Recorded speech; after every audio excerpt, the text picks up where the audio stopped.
Hey, everybody.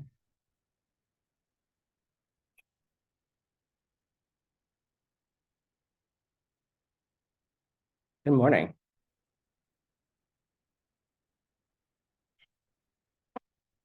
Say hi, Rocio.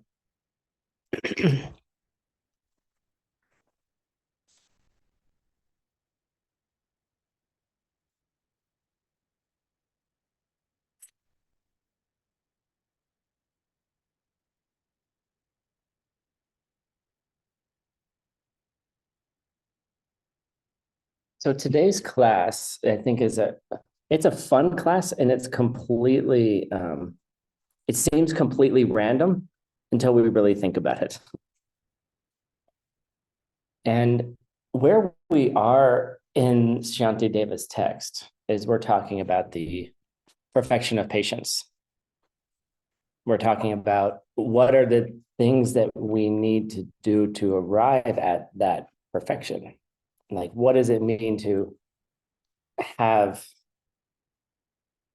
patience?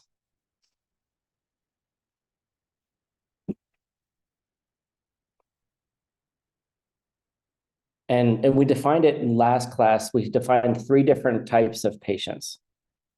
Does anybody remember what they are? 3 different ways that we're supposed to be patient.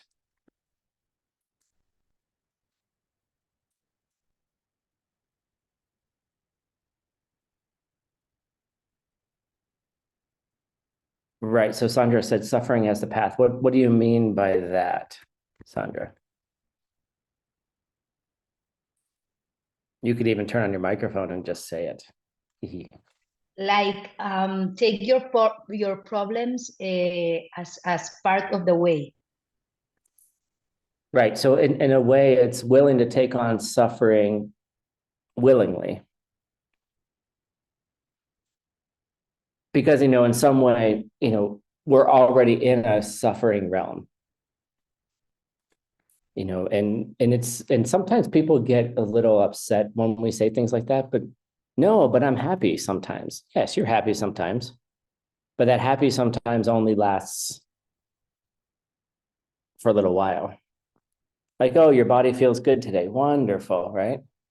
Like my body felt really good until I sat down and something tweaked in my back after I sat down.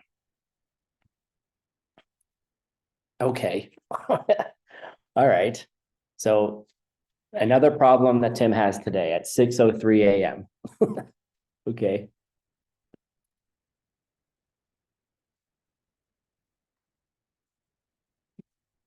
But so it's just willing to understand that we're in a suffering realm, and then to use that as a path to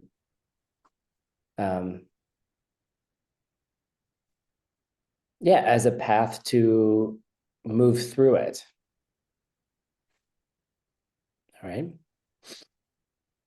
So that's the first one. What's the second one? Oh, yeah, Sheng put it in there.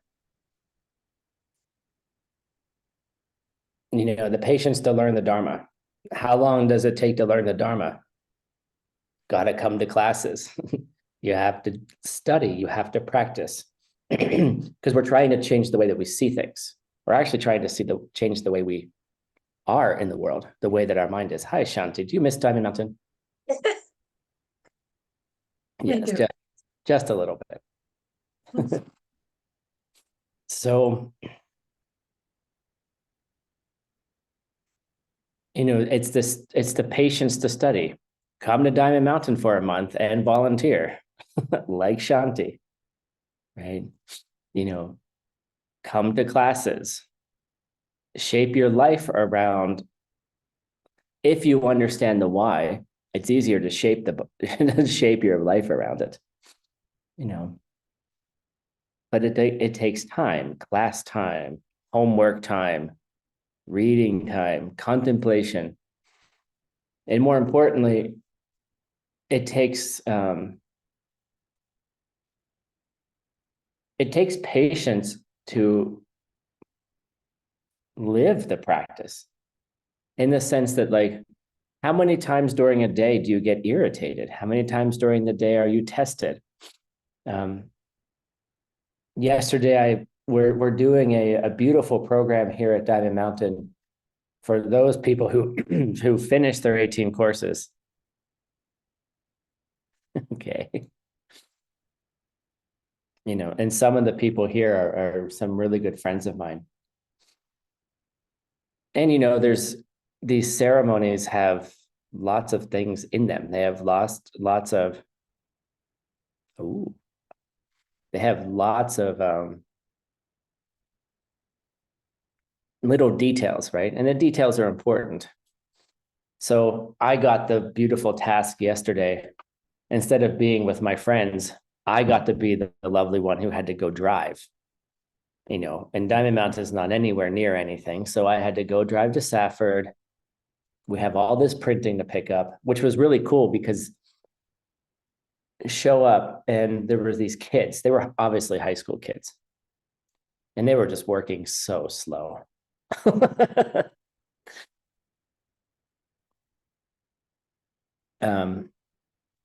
But what they were doing is they were printing out all the vow cards.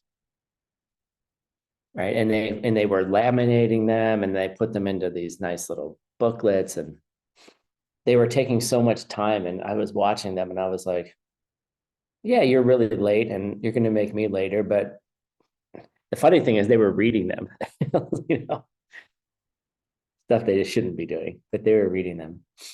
So I was like, all right, fine. I'll go to Walmart and do some shopping for the other stuff I needed, because that's the only store in Safford. So I went to Walmart and I'm waiting in line. Well, first of all, I've checked. They don't have people who check you out anymore. You have to do it yourself. So I kind of got irritated. I'm like there's all these like signs, you're being watched. And I'm like, yeah, you know what? I'd rather watch you check me out. Right? It takes me 4 times longer. I'm like, where's the code? Where's all this? Anyway, I'm like, whatever, you know, this is the karma of, as a kid, always wanting to be a cashier. Like it's kind of fun, right? I always wanted to do it. So now I can, and now I hate it, whatever. The point is, so I left and then I realized I forgot something. So I came back in and then I had to wait in line again. And of course the line I chose was the slowest line.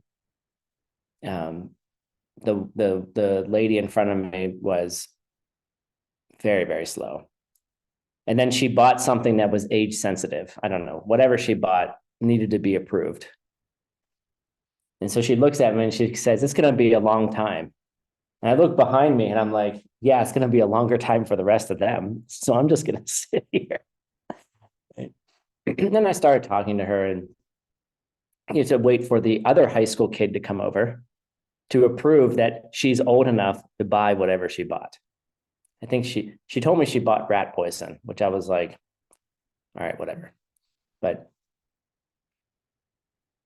so she looked at me and she said, this place tests my patience. And I was like, I'm teaching about this tomorrow. You know, and I looked at her and I said, I was trying to find, like, she was trying to get me to agree with it. She seemed that way. And I said, you know, I realized that every day my patience is tested in the same way. So I decided I said, I just tried to do something different, like talk to you instead of just being grumpy, you know? So I was kind of trying to give her a Dharma teaching in Walmart by saying, look, my patience is tested every day. Like if I listen, this is the point. I categorize my patience. Like, and I basically, all the random things that happen during the day basically will fall into several categories. You're testing my patience this way, or you're testing my patience this way. Okay.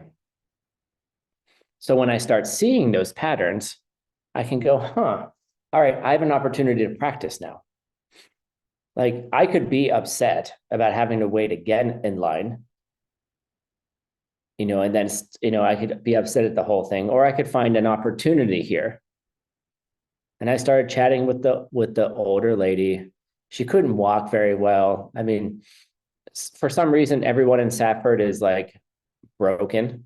I don't know what it is. You go into Walmart and everybody's body looks broken, but they don't look healthy. So I decided just to talk to her.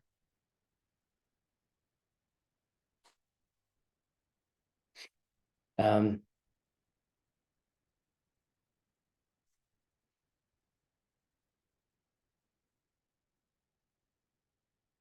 okay. So the idea is, how do you look for the ways to be patient? Meaning looking for ways to live the Dharma, looking for ways to, you're studying it, you're devoted to it, you're obviously here.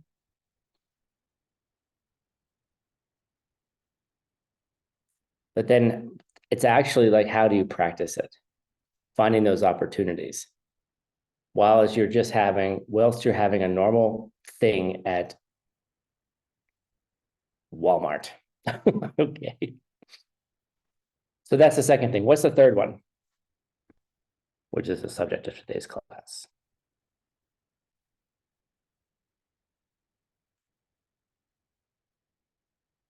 Right? Patience not to be bothered when people harm you. And the way that we summarize this is in a different way.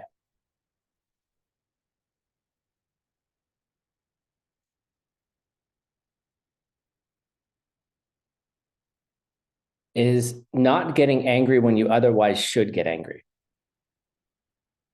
Like if somebody yells at you, or, like, for example, this lady, like she's in her 70s. It doesn't matter if she's buying an age restricted item or not, right? The high school kid came over and was just like, whatever, and, obviously they have the system set up and I understand why and blah, blah, blah. But she was getting angry. She's like, I'm 70 years old. Leave me alone. Like, let me do what I want, right? And she was getting a little irritated. She's irritated that she has to check herself out. She has to lift all the stuff out of the cart. She has to move, her body's not in shape to do that. Maybe my back hurts today because I had to lift the stuff out and be the cashier. I don't know. But that's not the point. The point is, in what ways do you get angry when you shouldn't get angry? I want to have a little celebration right now. She's going to be embarrassed. This is Alona, everybody. Wave at her. Hello. And Alona just got a multi-entry visa to the United States for 10 years. 10 years. Yes. So, I'm celebrating hard. She did not apply for this, and somehow somebody was really kind to her. And no, we were I applied. Right, shush, I know. Just let me tell the story. Okay. I only wrote a letter for her to come for her to come once, and they gave her a multi-year visa. So yay, great. Now you have no excuse. Great, just wanted to celebrate. So, but if you're getting angry at things or upset because you're not getting what you want, because someone's not responding to you the way you think they should respond to you, if you respond to that, you're not practicing the perfection of patience. Simple as that, right? And yes, people do things to us all the time, right? People do things to us all the time. They don't communicate well enough with us the way we want them to communicate with us. People don't do their job at Walmart the way we want them to do their job. Somebody does something we don't want them to do. All right. And normally we get angry about it. And then we respond.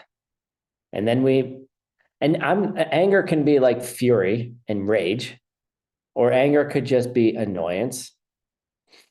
You know, I was having a discussion with someone yesterday who thought I was angry, and I was just being professional. I'm like, I said, whatever affliction you're having has nothing to do with me, maybe. But I said, you're angry at nothing. I said, all I did is ask for clarity.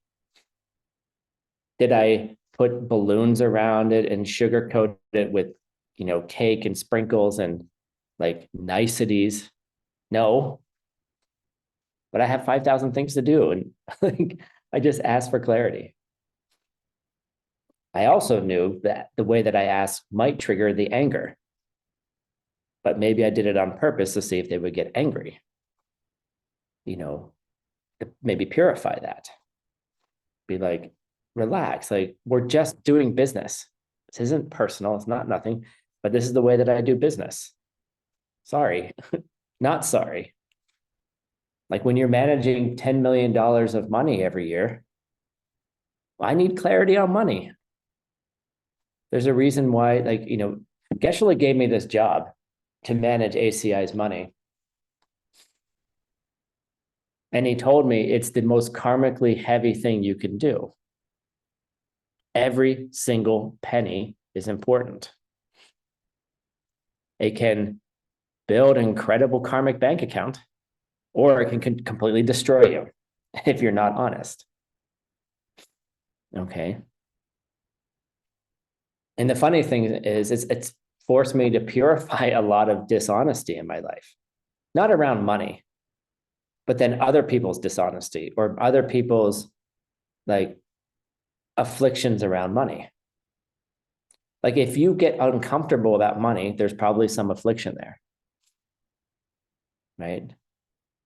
And yes, it is a real thing because money is what seems to buy stuff.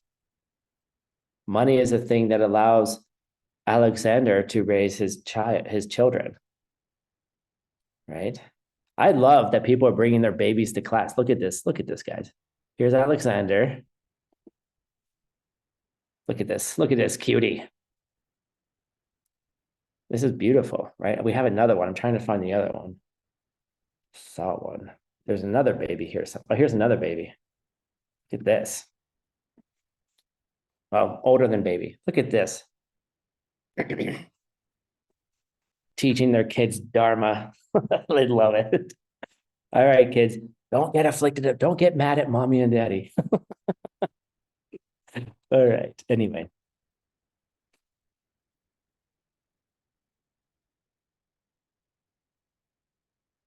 What was I saying? I forgot. I was talking about other people's afflictions and decided to stop.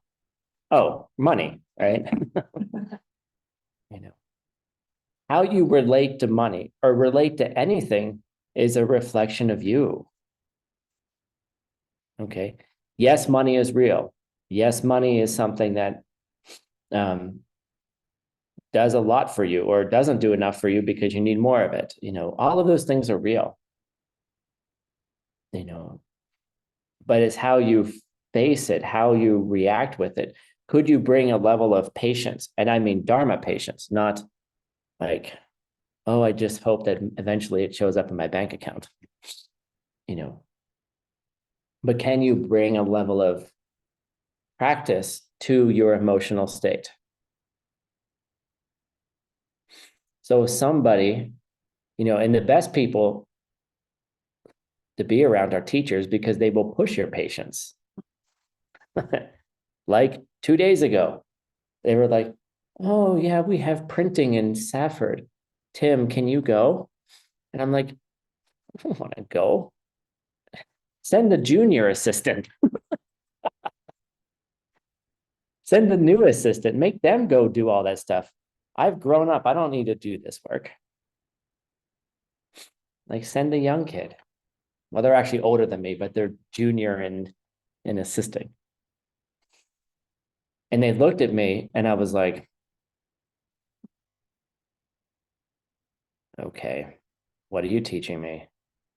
And I went through this whole thing in my head about like, oh yeah, because I wanted to sit next to the lamas.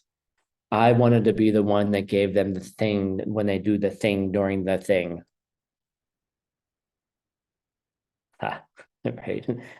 I wanted to be the one sitting up there so everyone could see how important Tim was. I mean, it wasn't obvious, but it was not subtle. It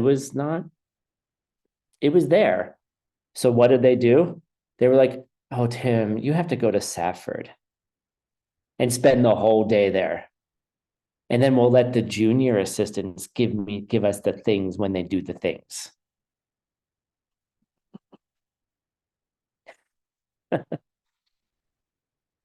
Then I was like, oh, it's such a wonderful honor and opportunity that they get the chance to do the things. I have the opportunity. Now, this is how you have to switch it. I like to use sarcasm a little bit because it's the only way my brain can handle my own ego. But it's like, oh, Tim, you get the opportunity to drive to Safford. You get the opportunity to pick up the vow cards.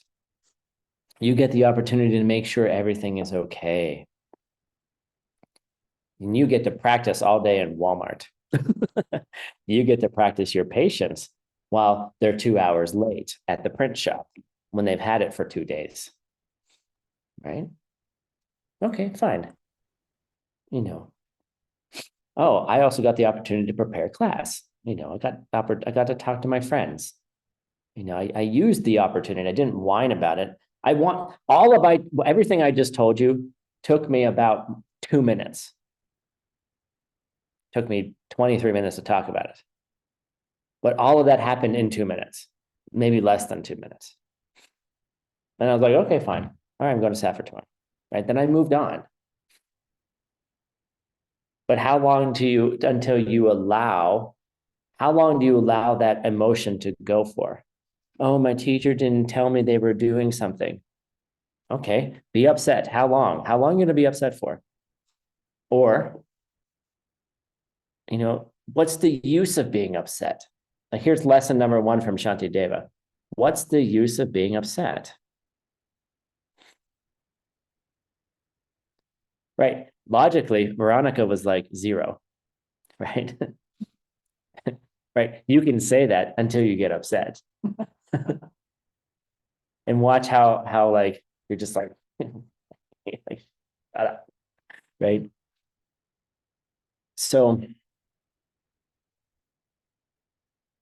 but really, like, what does it just do for you? Well,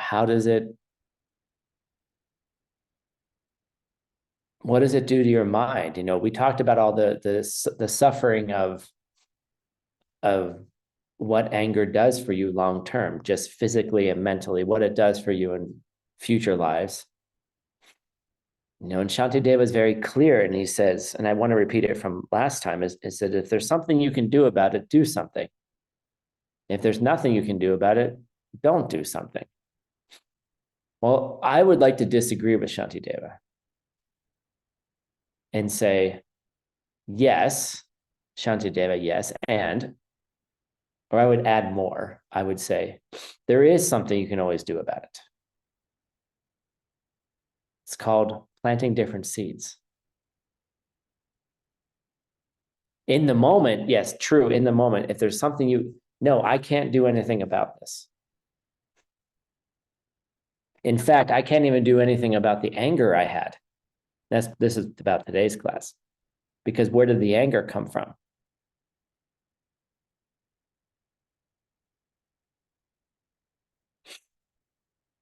Right?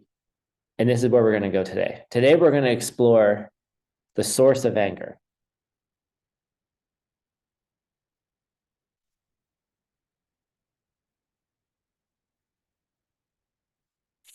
You were looking for the source of anger.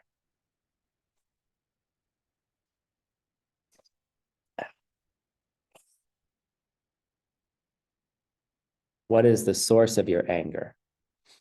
What is the source of anger in others? And then what can you do about it? You know, what can you do? How do we live through all that? And what I love about Shantideva's presentation of everything is he makes it really real. Like he doesn't just say, oh, seeds.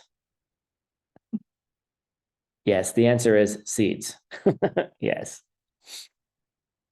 But he's like, when we have these emotional moments, when we have a reaction to something that we don't like, it's already too late. We're already in it. The emotion has already started. Same thing with falling in love with somebody. The emotion already started. When you fall in love with someone obsessively, the emotion already started. The love you experience may not be reciprocal. Like how many of people have fallen in love with someone and created all these stories about them, but the facts don't line up. Right. And then it's like, you know, it's the same kind of affliction. The feeling that comes up is coming from a previous seed. And yes, you're not getting what you want, or you are getting, you know, someone else is getting what they want and you want what they want. You know, all of those things are actually happening. And that's why I like Shantideva, because he's like, yep, that's happening. How do you unravel it? How do you unravel it in your own mind while you're in it? That's the thing. How long are you going to stay angry? How long are you going to stay upset? You see. So, how we're going to talk about this today.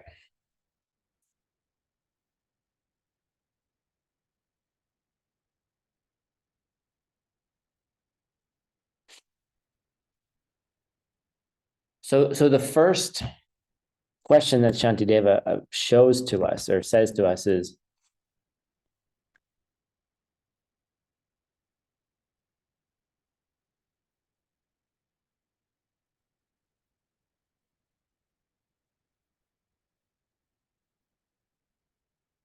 how can we be angry at people who seem like they are intentionally hurting us? Okay, so like somebody comes in the door and they say something to us, and then we get angry. Or that person comes in and starts yelling, Tim, I can't believe you did this.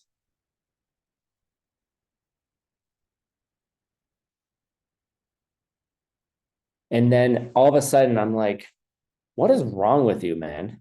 Right? That's the normal reaction. What's wrong with you? I'm just sitting here teaching a class. All of a sudden you're yelling at me. Right? Then I start pushing back. Right? And so like he says,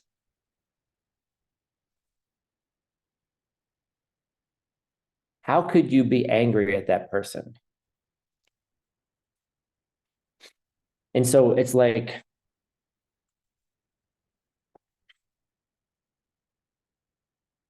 well, the thing is we do, that's the problem. But like, for example, let's say you're having your liver is sick, right? This is the example he uses. He says there's too much bile in your body and you're out of balance and it makes you sick.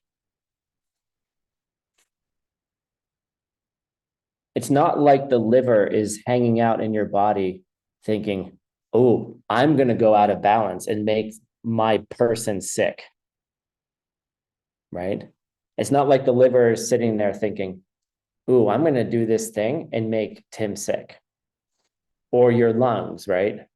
Your lungs get full of mucus and then you have bronchitis, right? In your body, your lungs aren't saying, oh, I'm going to get sick so I can make Tim sick. Your stomach doesn't get upset thinking, oh, I'm going to make Tim sick. And in the same way,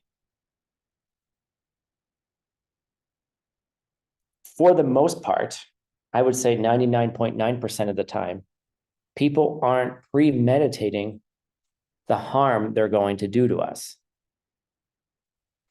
They're not like sitting there being like, I'm now going to harm Tim. Right?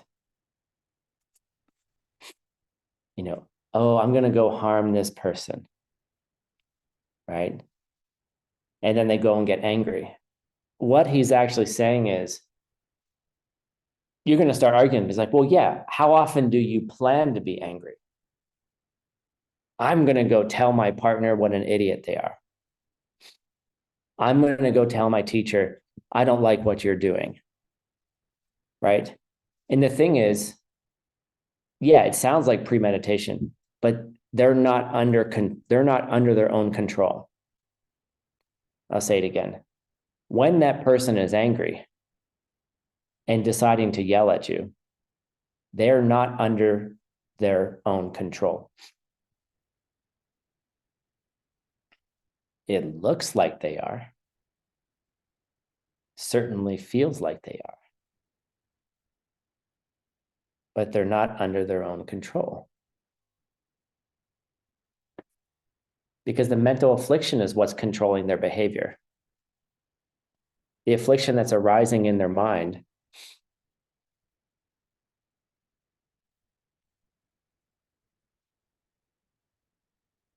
is arising in their mind beyond their control because of something they did in the past.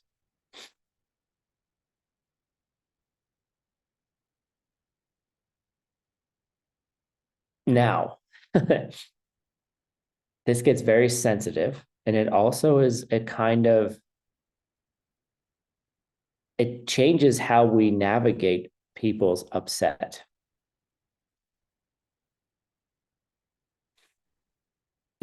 Somebody comes in, has been mad at me for 3 days because I didn't do something I was supposed to do. They've been angry for 3 days. All right. And then they finally tell me something. Oh, I'm upset with you. Okay. And then they start attacking my personality. They start attacking, you're not doing what you're supposed to be doing. You're being mean to me. You're hurting me. You're doing this, you're doing that. And okay, that's how they're perceiving me. And maybe in some cases it's true. Maybe I haven't been as mindful as I could have been. Maybe I'm not being as caring of what they need. Maybe. But in that moment when they walk in, they are not under their own control. And that's the big first advice that Shantideva gives us. Is can you sit with that person's affliction in such a way that you understand that they're not in control of themselves? It's the affliction that's controlling them. Now, of course, the level is like, well, if someone just comes up and starts yelling at me, I'm like, that's not fair. That's not justified. And then I start having my own reactions. Am I in control of my own reactions? The reaction I have to someone else is anger.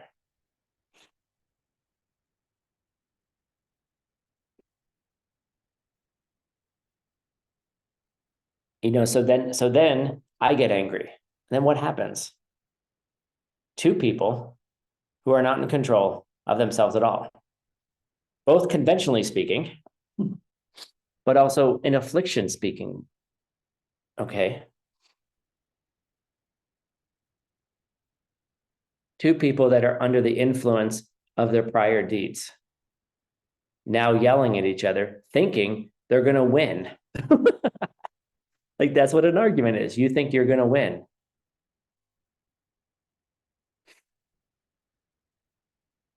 And so Shantideva is like, whoa, we got to look at this a little bit deeper. And then he goes off on a total tangent. Okay. And this is why it's the patience of studying Dharma. I like to call this class the patience of studying Dharma, because it's like, how are we going from this topic here to the next topic? And you've all been sitting in classes for a very, very long time. Like we're at course 11. And so obviously you have some kind of patience for studying Dharma. So just stick with me. Okay. And I'll show you, and it will make sense by the end. So here's the next topic that Shantideva brings up. And he says, all right, let's talk about creator beings. We're like, what? Let's talk about the cosmology or belief systems of other groups. And everyone goes, what? Right? Rocio's like, what? And so just keep in mind, hold this idea. People are not under their own control in an affliction. All right, we're going to put that on the shelf. And now we're going to go for this other long discussion about something else. Okay, so just sit back, relax. So let's talk about, and this is a description from Lord Buddha, which happened way before other world religions started, like before Christianity, before Judaism, before Islam. So these are discussions that happened beforehand. So just keep that in mind. So Shantideva says, let's consider some of these belief systems. And one of the belief systems is there's this being called the primal one. So it's a nice, great word for you all to learn. It's a great Tibetan word.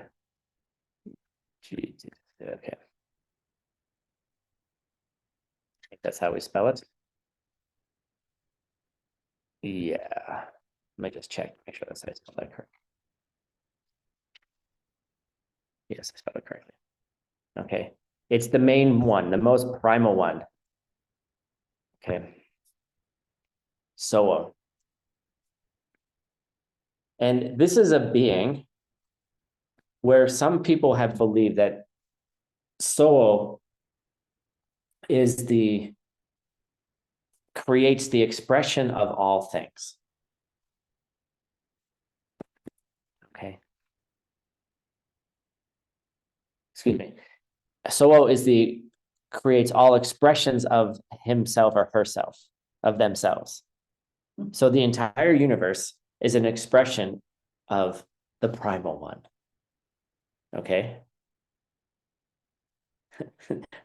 That you're probably like, why the hell are we talking about this? Okay. So here's one character. We'll call this a character. Soul, right? Like everything is an expression of them, the primal one, the root one. Okay, the principal being. Everything is an expression of them. Okay.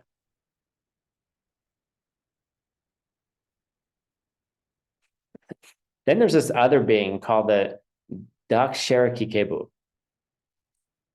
All right. Which literally translates as is it Z or oh, I'm sorry. You're correct, Persis, because we're talking about ACI transliteration versus Wiley transliteration. There's two systems. We can talk about the difference. But the main difference, the reason that ACIP transliteration is slightly different than Wiley is because it saves on keystrokes. And over like a couple books, it's not that many keystrokes. But when you're doing a 50, 100-year project, it can save you millions of keystrokes, which also then saves millions of dollars. Okay. So it's for the donors. For those of you who are supporting ACIP, we are even being efficient in our keystrokes. Okay. But we're the only group in the world that uses it. So it becomes a little irritating for other Tibetan scholars. There's a debate. Don't worry about it. You're not going to change Geshe Michael's mind. Don't even try. I have tried to argue with Geshe Michael and I lose every single time. I tried, so the whole keystroke thing, I had a debate in my mind for like 5 years. Okay. Just waiting, like, here's the Scorpio of me.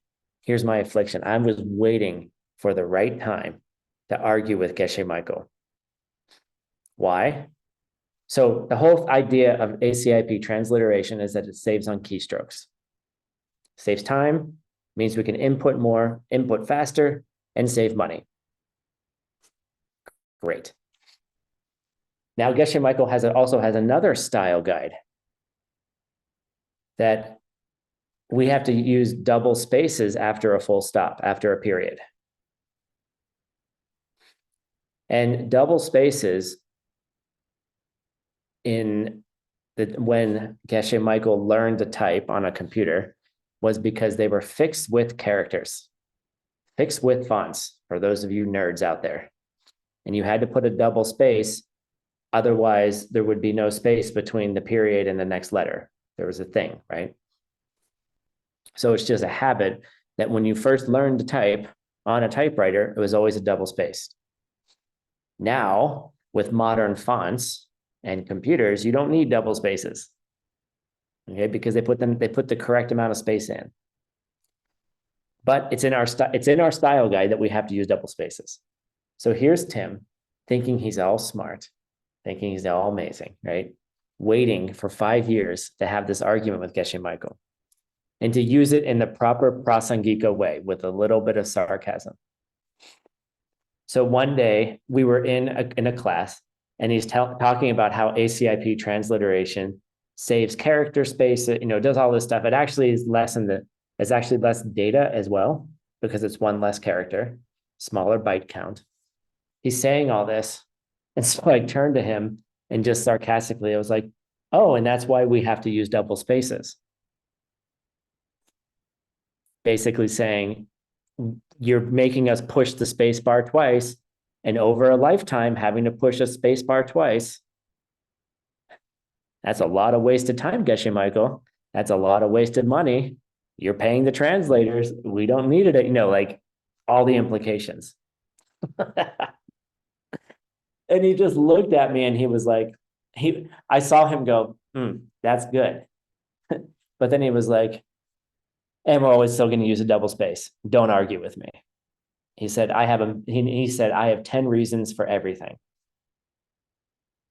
And I was like, well, tell me the 10 reasons. And probably to teach me, don't argue with your teacher. Don't think you're going to beat the teacher. Anyway. So the point is, okay, we're talking about, and that story is actually related. So you guys will see later. The primal being, or the self-existent being. How did I say it? Dak Sherik Kikebu, the original mental being. It's the being that experiences all existing things in the universe without relying on anything else. Okay.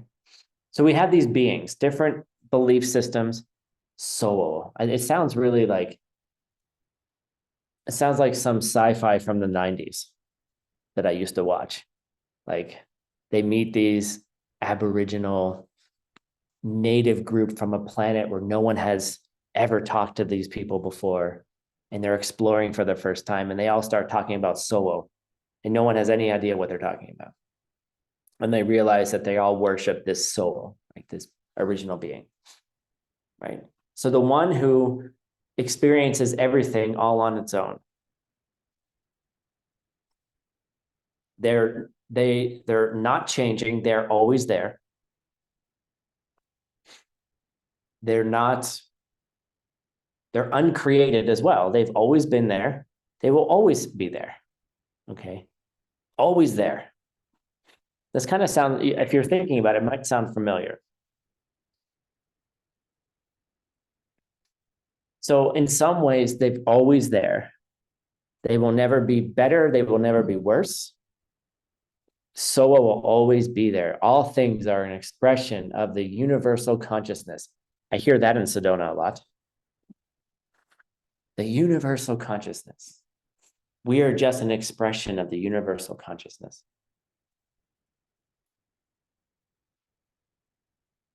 Sounds pretty good, actually, in some ways.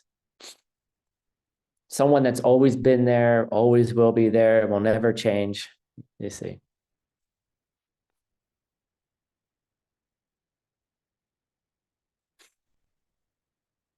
So then they say they do something.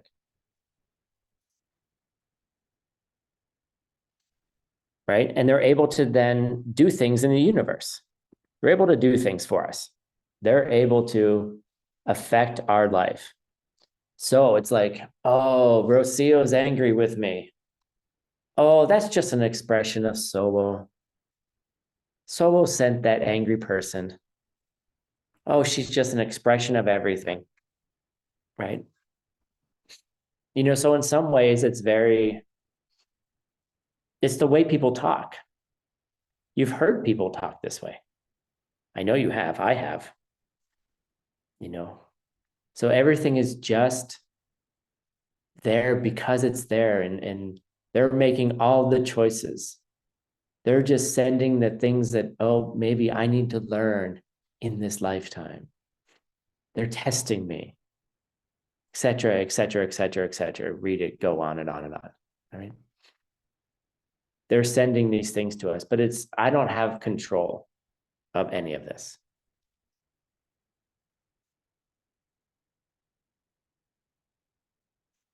Okay. We actually did this in another ACI class. So I'm going to go through it a little bit quicker than we did before. So we have an unchanging, uncreated soul. All right. We have this being who's the expression of everything. And everything that you see is an expression of them. They're doing something. They're influencing our life. They're bigger, better, beyond. We can't quite get them, but you know, I'm just a fleeting example of it. I'm born and I die. I can't possibly know all existing things, right? But Solo knows. This permanent, unchanging being who is always there and will always be there.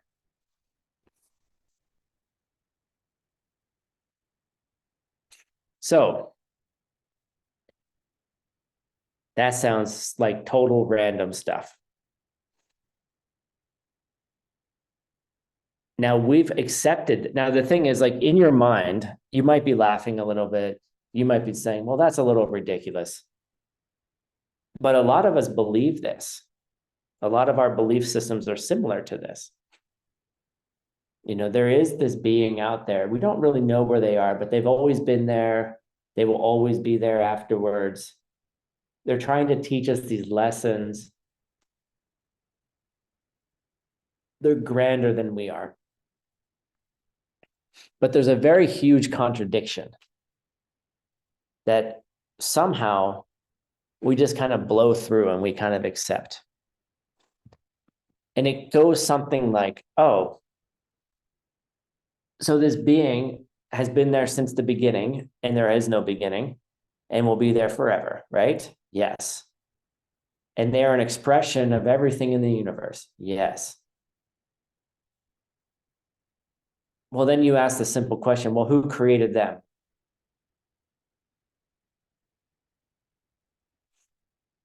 And like, it's like the child asking the question, Mommy, who made God?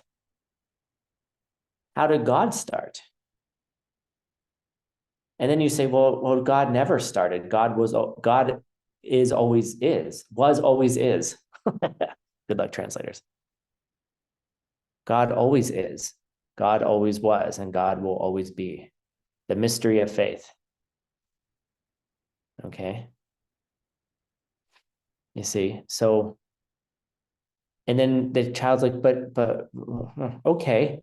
So nobody created God, correct. All right. How about let's go to science for a hot second. The Big Bang. What? The Big Bang was the beginning of the universe, 13 billion some years ago.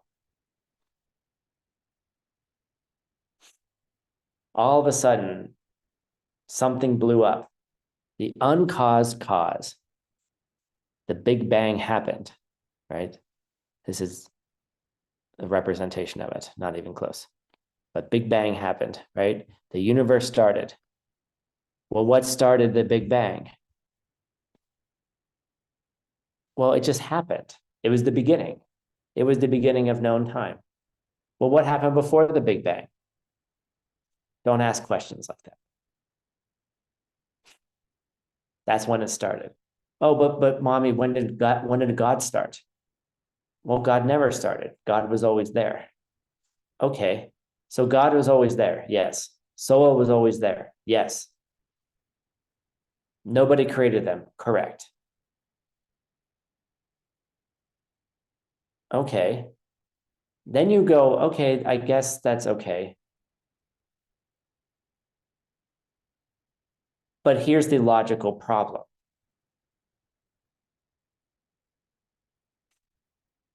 If God was always there, soul was always there, can they actually do anything?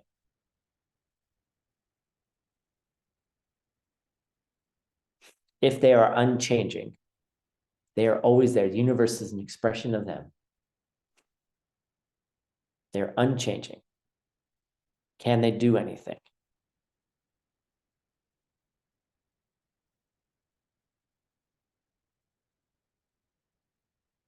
No. And this is where our we have to use our logic to understand what's going on. To make something happen, something has to change. Something has to affect something. There has to be an effect. There has to be an input. There has to be a stimulus, which is a change, like a movement of energy, a movement of something, and something has to change.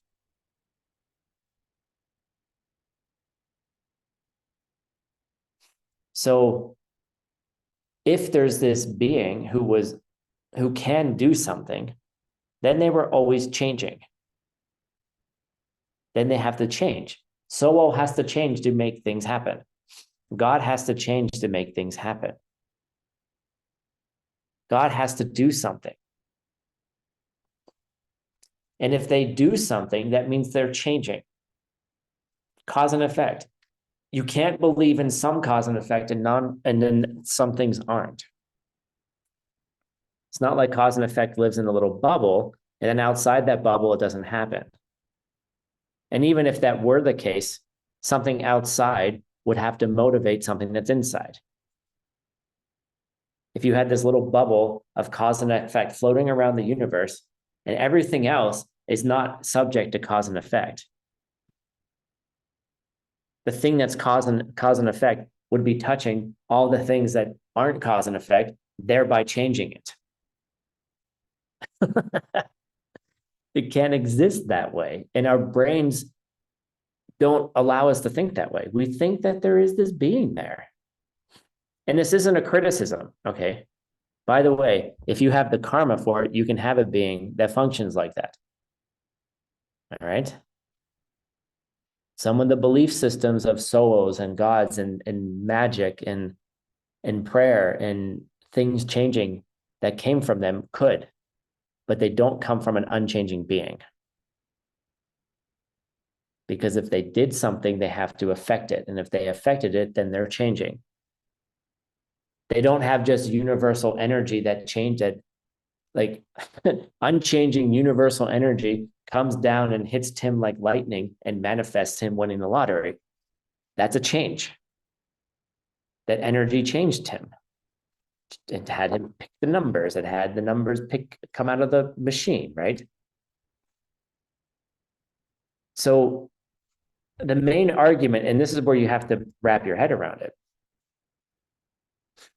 Can an uncreated, unchanging being like Soul himself or herself, themselves, ever do anything?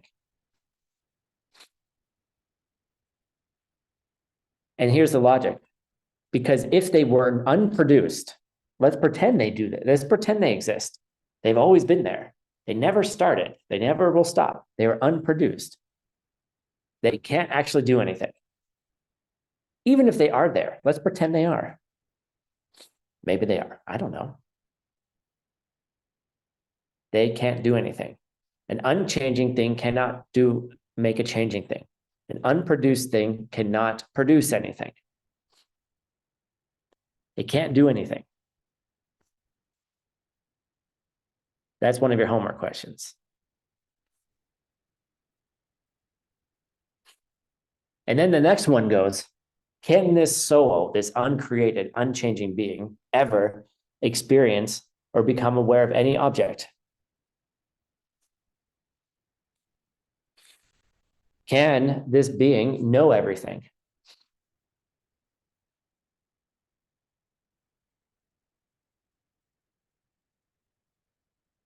The answer is no, they cannot. Because an unchanging, uncreated being can't know changing things. Because changing things by definition are changing.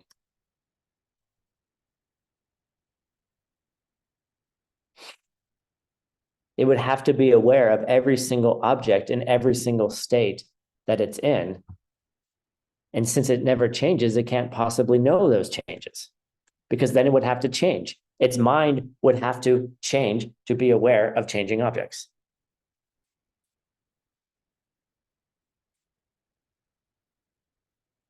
Okay. You have to meditate. You really have to meditate on these for a long time. And this isn't useless, by the way. What we're doing is very, very profound. Nice Persis. What we're doing is very, very profound.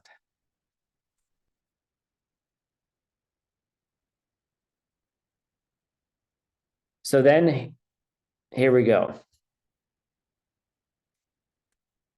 Could somebody who's angry, who comes in the door and starts yelling at you, have been created without a cause?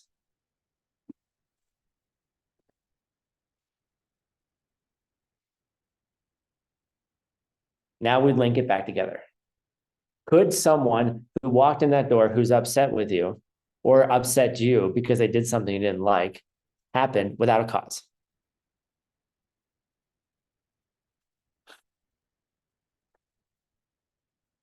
No. If you meditate on this idea of Soul or Dakshiriki Gebu or any other unchanging, uncreated being that could exist in the universe, and you ask these questions, can that person do anything? Can that being do anything? Can they make anything happen? Can they be aware of changing objects? Okay. Even if they did exist, could they be aware of it? No, because those things are changing. And to be aware of a changing thing means you have to be changing yourself. Your awareness has to keep changing to perceive a changing object.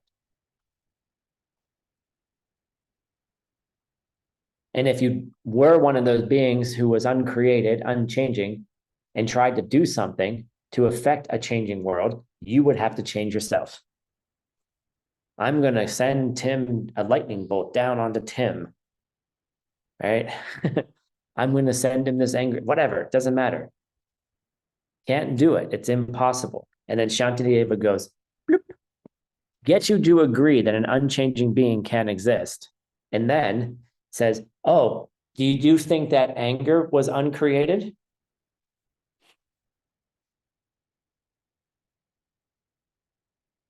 Did you think your upset was uncreated?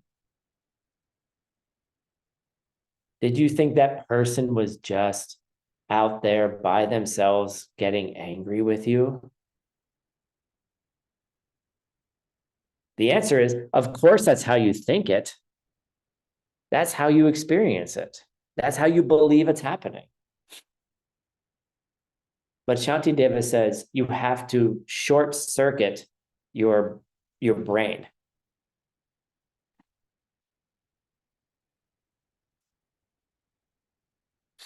Right? You have to short circuit your programming. Your programming thinks otherwise. Your programming operates otherwise. And if you get upset with somebody or get angry with them, or they're angry with you, or they're doing things that you don't like, oh, I guess it's just so.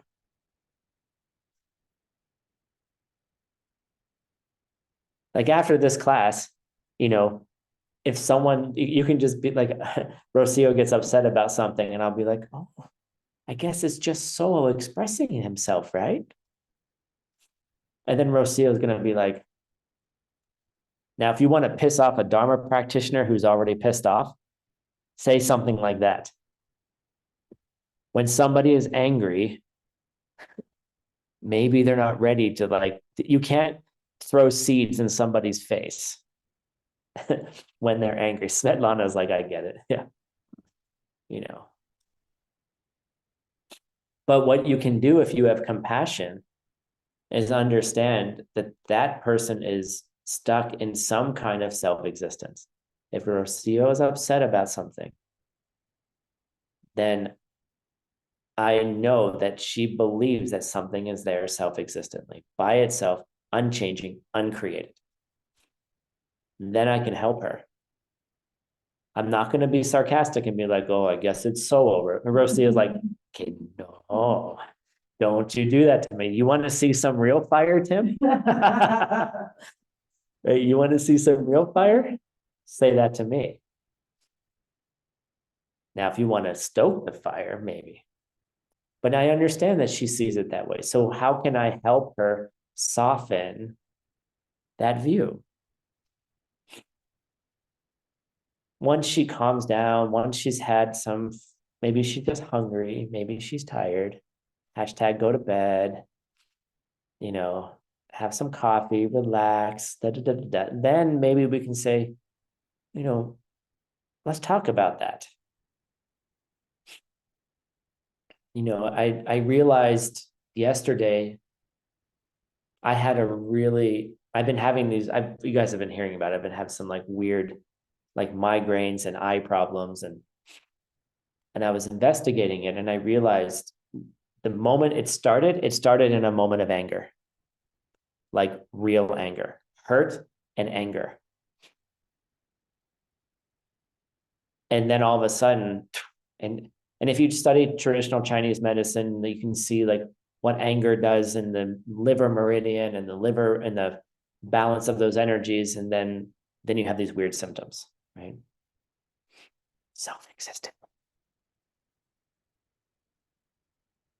Right? But what I was able to do was go, oh, that was a moment of anger, and these are the results of that anger. Just one small moment of anger can create these kinds of weird health issues, or any kind of emotional state can create that. And then you have to investigate it and then go, okay, well, I got angry. Well, I have to work on the karma now.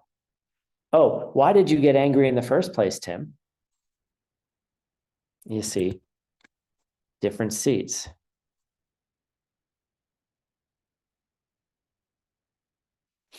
And so what happens here is that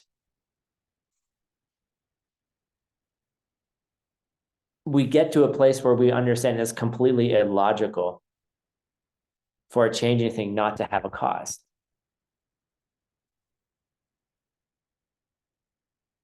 And so when anger happens, when upset happens, which it will happen, it will continue to happen. Even in Arya, still gets upset until Bodhisattva level 4 or 3. They still will get angry. Seeds of anger will still ripen. Now they'll be able to deal with it differently. Okay. But those seeds are just there. They're hanging out. And so we have to create methods to help us navigate when we're in affliction. Part of your Dharma practice, the practice of patience and studying, is how do I navigate me when I have these seemingly uncaused emotions or reactions to things. There's nothing anyone can do for you to help change that unless you do your practice, that you analyze, you meditate, you spend the time to understand what are the causes. This anger that's been brewing inside of you has a cause and will have results too. And so it's up to you to do those practices. And that's why you're here in these classes. And this is why you're hanging out. This is why you're suffering for hours listening to Tim talk about his boring life, because you think there's something in here that could help you. There's something here that can help you. And I'm sorry, and it pains me when people are upset. It hurts. Like, it really hurts when people are upset because they don't know that they're harming themselves. They're so upset that they can't even see how that upset is harming themselves in the future.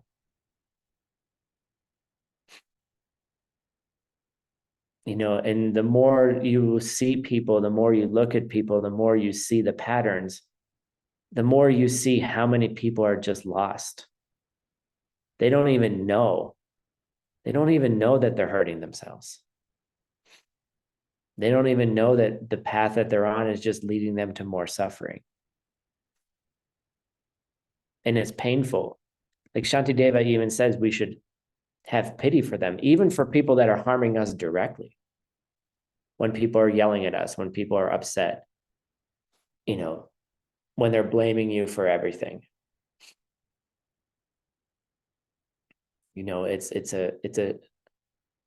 It's painful for me to see it.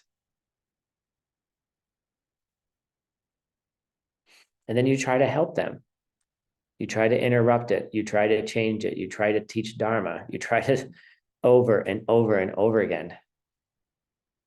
Right? What's the 10th, 8th, 9th, one of the qualities of a teacher?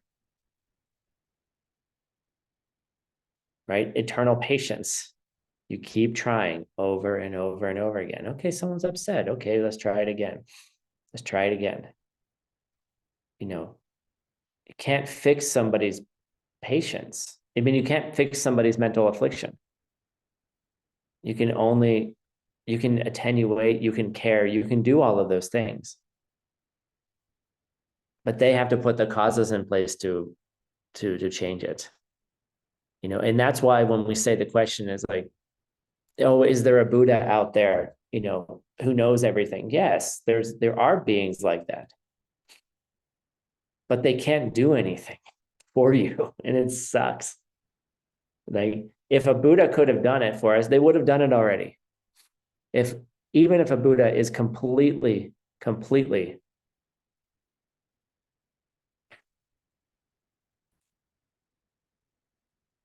caring and compassionate and wants to help, they cannot. Because if they could, you wouldn't have any anger. You wouldn't have any upset.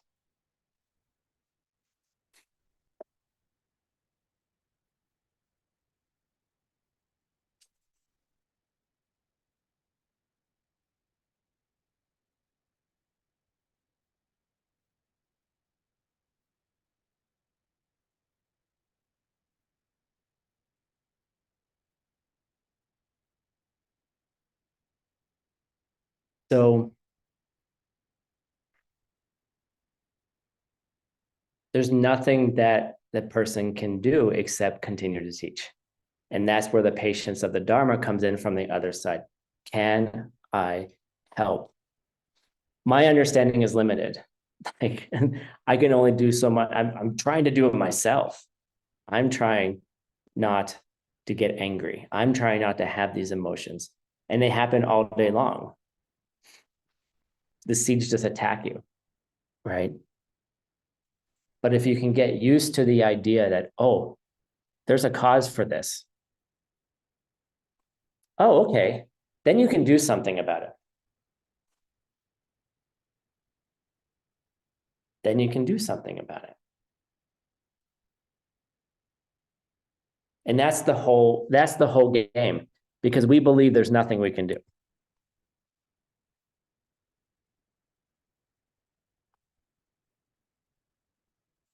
And so the example that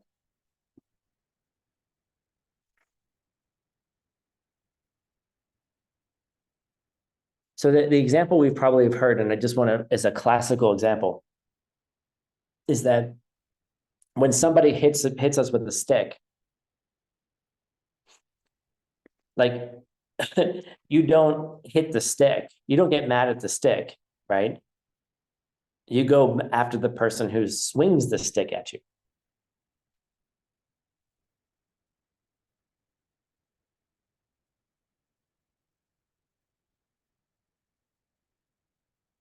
But even more so, we shouldn't be upset with the person. We should be upset with the mental affliction that caused them to swing the stick in the first place.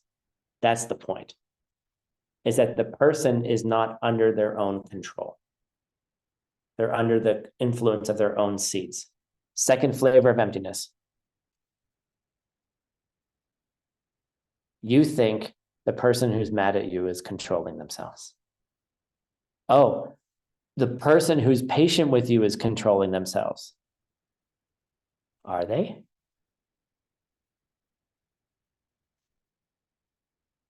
What do you think?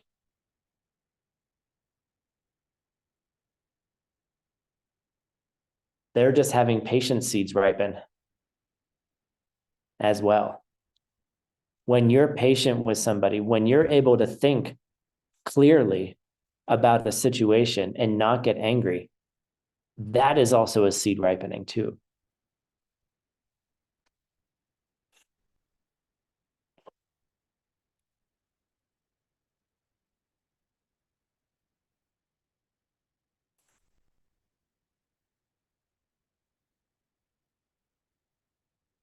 Your ability to do any of those things is also a seed ripening,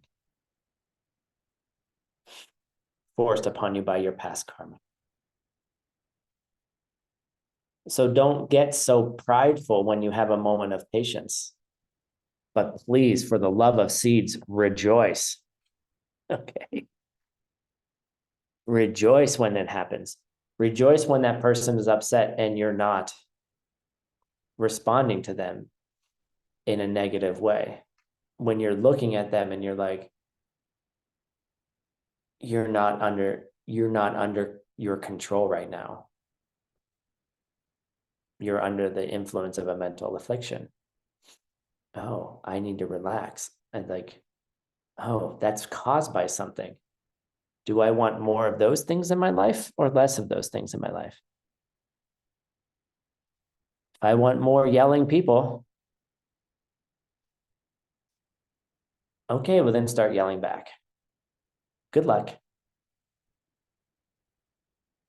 But that's what Shantideva is saying, is if you can prove to yourself that there's no uncreated, unchanging soul being out there, then when someone comes in the door, you see how like logic can push you into a different type of behavior. And that's why you need to have the patience to come to class and listen over and over and over again. You know, you'll hear more. Every class you listen to, oh, I've heard the pen 5,000 times. You will hear something new. If your practice is going well, you will finally hear something new that might change you.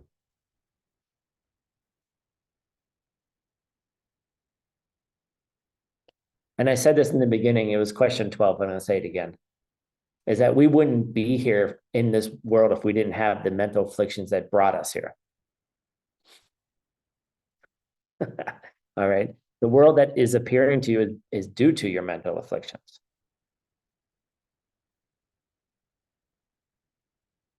No, Janet, you don't have control of any of that. You don't have control of whether you're here or not. In that sense, you have a seed that's ripening, that's bringing you here. Then you want more of it, perpetuate it. If you want less of it, don't perpetuate it. That's all I can say about it. You know, and then how do you perpetuate it? You know, those are the seeds that you plant. Like, how did Roxana get the karma to go to Sarah and study Tibetan? Well, she's a translator. She's in like 20,000 classes a week translating. Okay. She's offering the Dharma to other people. So then she's getting the teachings that she needs. Janet translates for Tim in Kyoto. Why does she get to come to class? Maybe because she's serving, right? Maybe she's helping other people learn. You know, and then we have things that happen, right? You know, Rocio and I have been talking about our health lately and weird things that are happening. We're studying the Dharma. We're great practitioners, right? We're doing things, but then these weird health things happen. Okay. Let's work on the causes together. Maybe there is something about getting upset with other people that's caused this from the past, from lifetimes ago. We don't know, you know, but how do we change it now? And how do we put things in, live for the, take care of future you. If you're a parent and you have children, you're doing things for them, for their future. Like, you clean their diaper so that they're able to clean themselves when they're 18 years old. Well, hopefully by the time they're 3 or 4, they're cleaning their own butt. Okay. But you're teaching them things so that you're teaching them for the future. You know, Alexander is holding, I think, his son right now, right? He's showing him love and compassion and care, right? So that when he's older, maybe that same person will show similar care for other people, right? Will show support, will be there for them. He's giving him all the tools that he needs to grow up. He's hoping that he'll be a self-sufficient adult, that he doesn't have to hold, like, you know, all day long. But for now, he needs it. And look how beautiful it is. Just hanging out in class, right? But you're doing things for the future. So do the same thing for yourself. Parent yourself. How about that? Take care of your future you now. How do you take care of future you now? Well, when somebody gets angry, how do you handle it? Sometimes you have to cut off anger and tell it to stop. You know, but how do you respond to it? That's the most important thing. Do you get angry when someone else gets angry with you? Stop the cycle. Take care of future you. Take care of the future child. You are the child and the parent. And you're the only one who has control of that. So one thing that I didn't say, 2 things I didn't say. So we're going to go through really quickly and then we're done with the class. And this is for the Tibetan nerds. So Tibetan nerds, there are 4 words.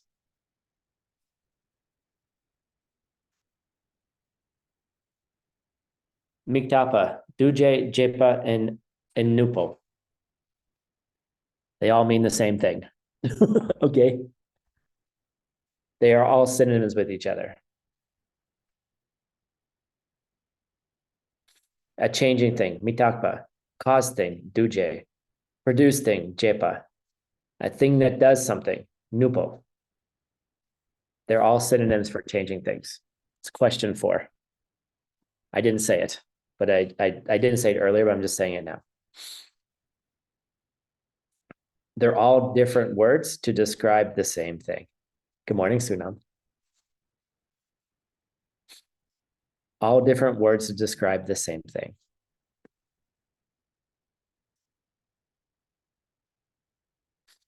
So, and then the last thing is, it's a little bit of a touchy subject, and I'm just going to go through it, and then you have to meditate on it. And the main challenge is that we get mixed up with words like changing, unchanging, permanent, and impermanent. You may have heard these different words before, and we have to have these clear in our mind what they mean and what they don't mean. So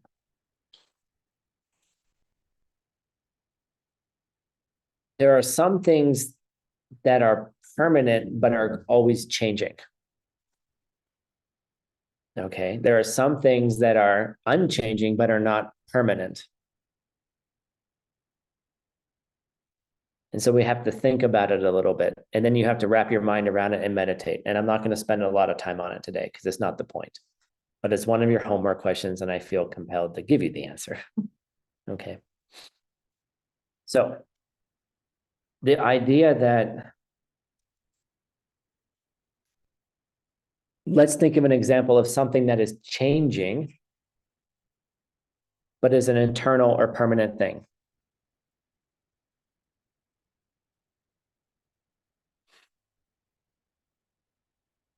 What's an example of something that's changing, but is a permanent thing or eternal thing?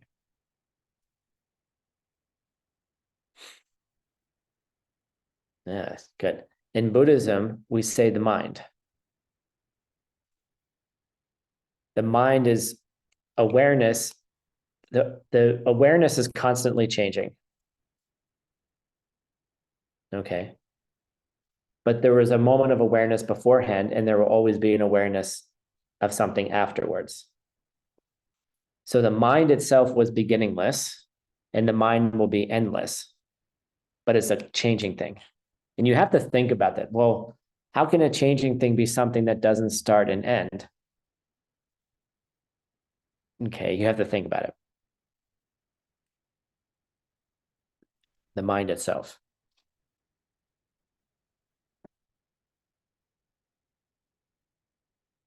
What's an example of an unchanging thing, but it's eternal? And not emptiness. Nope. Oh, nice job, Alexander. Someone's been studying. Empty space. Okay. Right. Something that's unchanging, but eternal or permanent. Empty space will be there whether something is there or not. It never changes because it's always empty space, but it will always be there. The space that the earth is in right now will always be that space. Space is occupied or unoccupied, but the space itself is empty space. Don't worry about it. Just write it down and then meditate on it. We're moving on.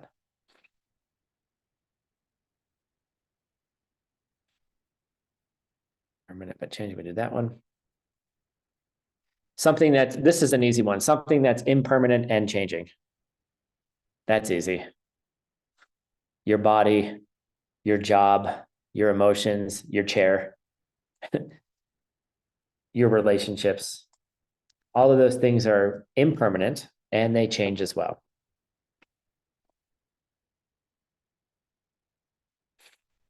Okay. And then the last one here is an unchanging thing that does something. When we know that's not possible. So I want to go through one real quick thing. You can do the rest on your homework. Okay. Now the question is emptiness. Is emptiness an unchanging thing? Yes. Is emptiness a permanent thing? No. All right. So before I get there, let me just get out of that. So the emptiness of this cup, the fact that there's no cup here that's not coming from seeds, is an unchanging thing. That emptiness is not changing.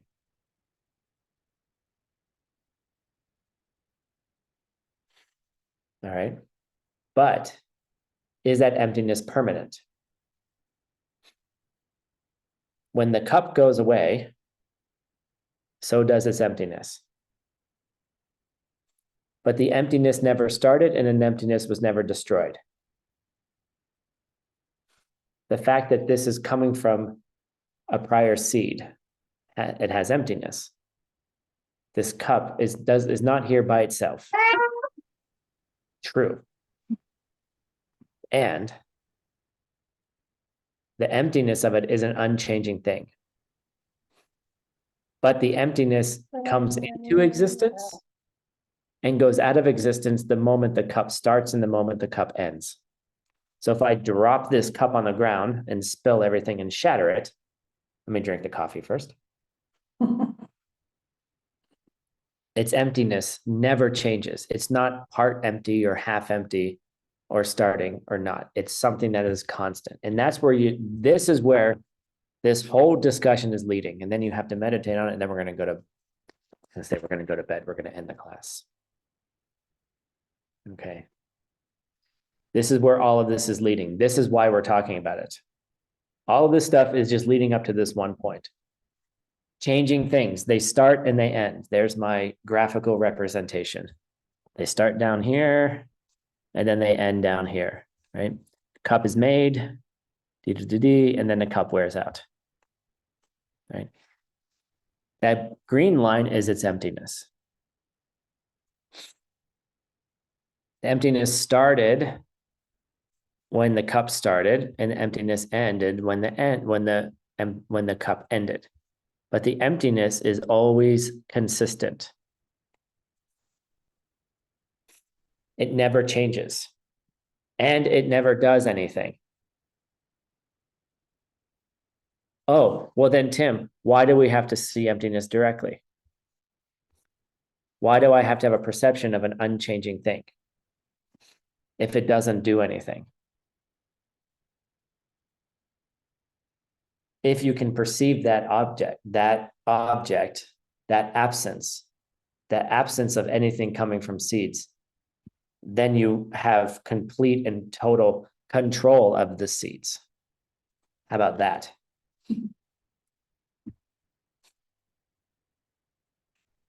Where you start having control over time through the path of habituation of the seeds that are planted and the ones that are ripening. So you go from uncontrolled to controlled. I'm walking on dangerous ground right now.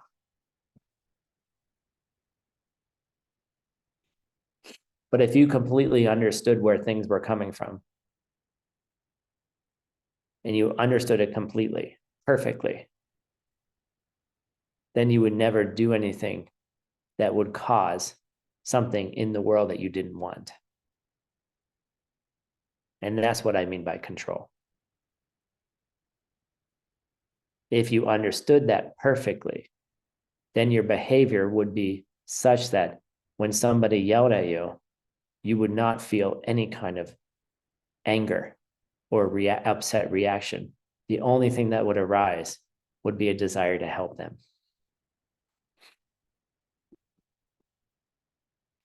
Perfectly. And we are perfectly 30 seconds over. So thank you all for joining today. Thanks for going on this little trip with me. Thank you, Rosia, for joining. Thank you for the invitation. Hope you all have a wonderful, wonderful day. Thank you, translators. Thank you, tech team. We'll take a half an hour break and we will come back for some Lamrim translations. Yay. All right. Thank you all very much.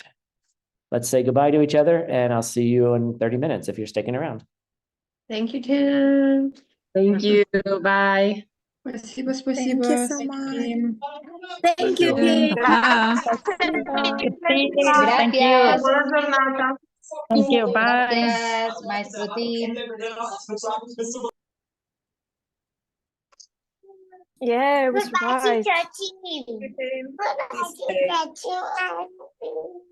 More kids, kids.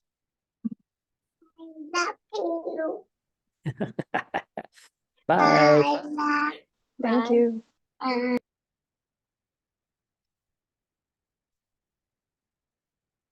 right.